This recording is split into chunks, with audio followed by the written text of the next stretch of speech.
Jadi pada dasarnya di dunia ini yang kita pakai di corporate law itu ada dua jenis hukum. Satu hukum dari common law, kedua dari civil law. Nah, apa sih sebenarnya common law? Common law itu asalnya itu adalah dari Inggris yang dipakai di negara-negara Inggris atau jajahan Inggris seperti India, Singapura, Malaysia, Amerika, Kanada. Itu mereka pakai common law.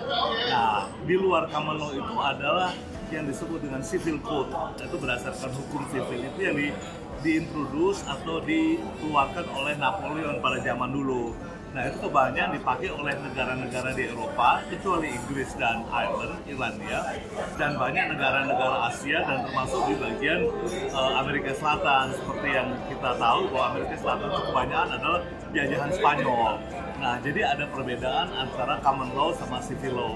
Itu perbedaannya kompleks, tapi pada dasarnya kalau civil law itu, seperti contohnya di Indonesia, dia tuh punya buku untuk dasarnya.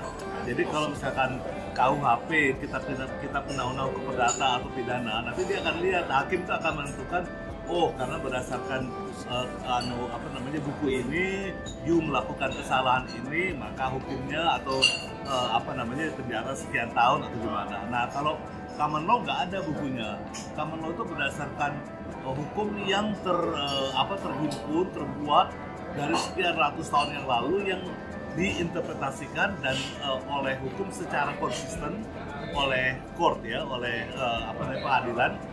Jadi apa yang terjadi di waktu lalu itu nanti akan bisa dipakai sebagai representation more or less itu yang akan dipakai untuk menjudge atau menilai kemudian hari. Kalau misalnya orang tahu bahwa dia melakukan kesalahan waktu lalu kurang lebih hukumannya gini, dia akan tahu kurang lebih di kemudian hari itu kalau dia salah hukumannya apa. Karena yang menentukan itu adalah presiden. Sedangkan kalau misalkan civil law yang menentukan itu adalah hakim.